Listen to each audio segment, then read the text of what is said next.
Berikut ini pengakuan terbaru dari pemusik kontroversial Ben Sukatani. Ben Sukatani tolak tawaran Kapolri Jenderal Listio Sigit Prabowo untuk menjadi Duta Polri. Dalam pernyataan resminya di Instagram pada Sabtu 1 Maret 2025, mereka mengaku mendapat intimidasi dari pihak kepolisian sejak Juli 2024 atau sekitar 7 bulan lalu. Ben Sukatani beranggotakan 2 orang, yakni Muhammad Syifa Al-Lutfi dan Novi Citra Indriyati. Keduanya mengungkapkan masih dalam proses pemulihan trauma setelah mengalami tekanan dan intimidasi dari pihak kepolisian. Tekanan itulah yang mendorong mereka mengunggah video klarifikasi terkait lagu yang berjudul Bayar Bayar Bayar yang sempat viral.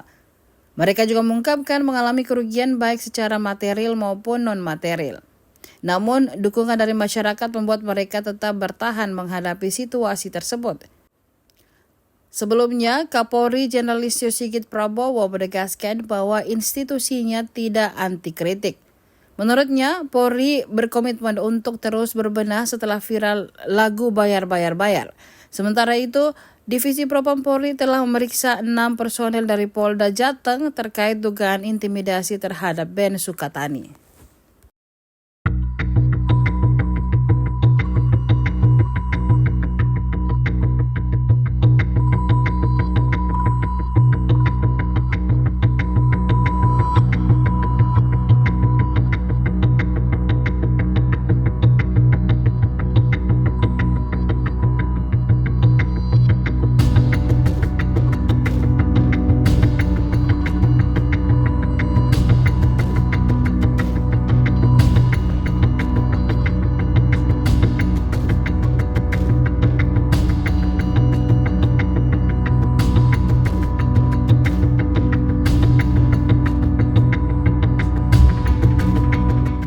Download Tribun X sekarang, menghadirkan lokal menjadi Indonesia.